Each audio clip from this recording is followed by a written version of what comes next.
A Guide to Sexual Piercings, Part 1. Put the kids to bed because we're going to be talking about nipple piercings and genital piercings. And Body Piercing Basics, episode number 30. So stick around.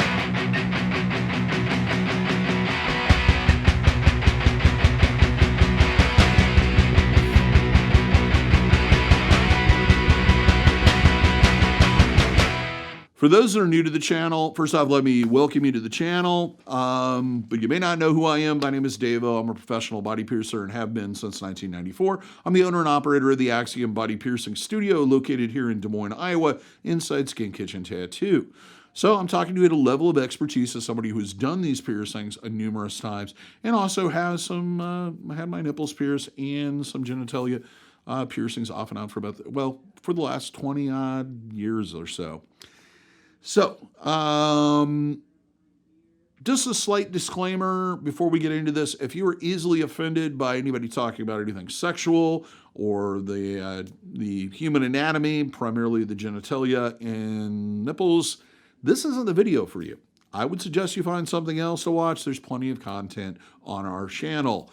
If you are of an age where it may not be appropriate for you to watch this, I would also ask that you try to find something else appropriate to watch. If you're looking for anything that's going to be sexually gratifying and tingly and do all that fun stuff for you, other than looking at me and listening to me talk in my deep, soothing voice, there's not going to be anything tantalizing or sexual about this at all. Mainly what the focus of this video is to educate people that are considering these piercings, or maybe their partner's considering it, and kind of educating them, giving them an introduction to these types of piercing. With that out of the way, I'm going to cover a couple of things in this episode, and then we'll cover additional things in the next episode. This one, I'm going to cover the motivation that goes behind getting a piercing of this nature, and also the different types of sexual piercings that you can get, and kind of a breakdown of that. So let's start out with what would motivate someone to pierce their nipples or their genitalia.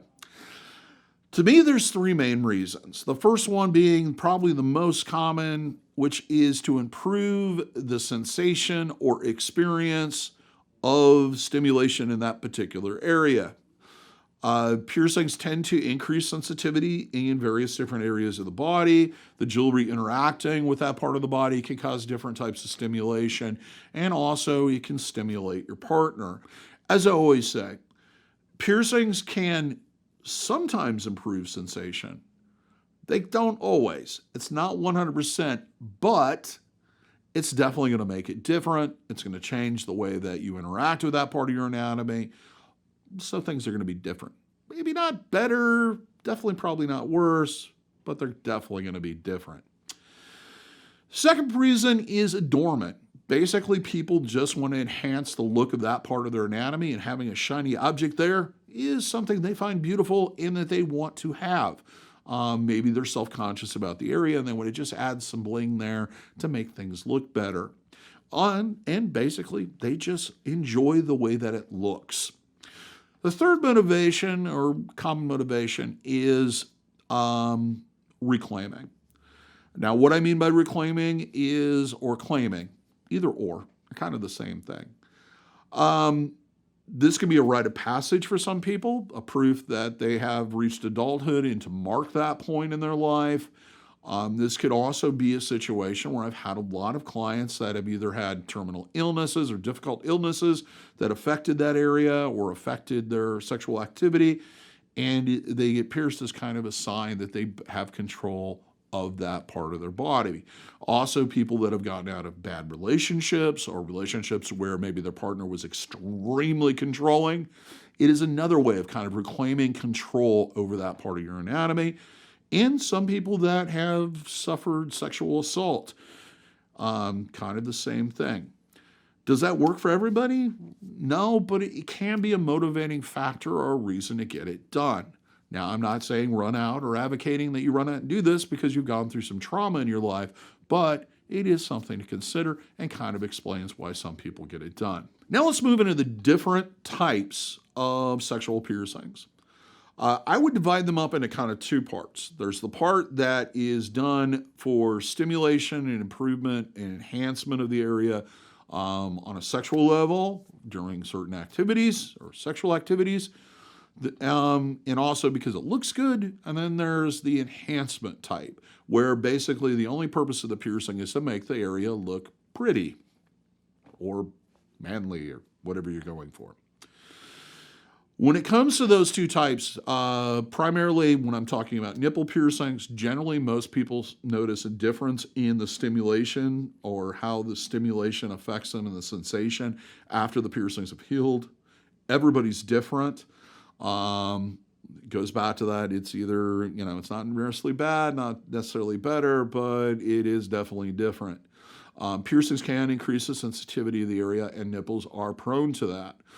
It can also help in the standpoint of actually enhancing the area, making it look better, making the nipple stand out more and be more pronounced or more developed. With genitalia in this first type, female genitalia, the major ones that are going to increase stimulation or at least change it or affect it are going to be clitoral hood piercings, vertical and horizontal, and also triangle piercings. I have had some clients that have claimed that outer labias or labia majoras have helped to kind of add a little bit of stimulation to the area, especially when pressure is applied to them or they're tugged or pulled on. Then I've had other people that say they didn't really notice any difference. They just kind of like the look of it. With men, male genitalia, you're looking at the ones that are probably going to create more stimulation are Prince Albert piercings, foreskin piercings if you're uncut, Frenum piercings depending on where they're located in the penis, Guiche piercings, which are at the base of the scrotum.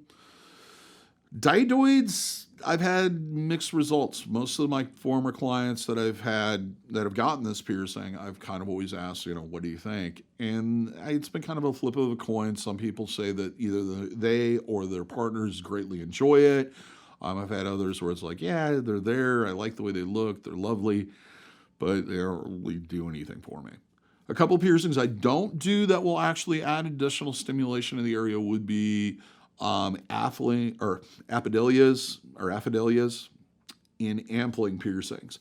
Both of them are mainly done, and they're some of the oldest genital piercings there is of historic record. They usually, are mainly done for the pleasure of your partner. Now let's move on to the other type, and just ones that are just there to make things look pretty, adornment. With nipple piercings, they can be done for that reason because some people want it done so that they have the enhanced or larger size of the nipple and to make them more pronounced. However, the sensation will usually always be there. With male genitalia, commonly probably the most notorious for not really adding anything to the gameplay would be scrotum piercings and haftas. Both of those I've had. They really didn't do much whatsoever other than looking kind of neat and cool and everything else. Beyond that, they're not really a sensational piercing. They're not something that's going to change the sensation. With female genitalia, the other one would be pubic piercings. Pubic piercings really don't do anything but sit there. I don't know if they would really stimulate the partner. Some people claim that the placement does, but I don't really think it does. But then again, it all depends on how you fit together and the fact that your muscle is your biggest brain, your biggest sexual organ. With female genitalia, Christina piercings, they are just there for adornment. They are there to enhance the area, make it look better. Beyond that, they don't do pretty much anything. With labias, minoras, and minoras, for the most part, for most of what I've heard, it's kind of a flip of a coin from the standpoint of some women find them very stimulating, but a lot of them find it just as something that kind of makes it all look a little prettier. Which is okay. That's fine if that's what you're going for. A piercing I don't suggest doing is the forchetta, the guiche of the female anatomy. It doesn't really seem to do anything, and it's kind of located in an area that's going to be problematic. Another piercing would be the Prince Albert version, female version, which is called the Princess Albertina, I believe is the last thing they settled on. That is not a piercing that I would suggest getting done.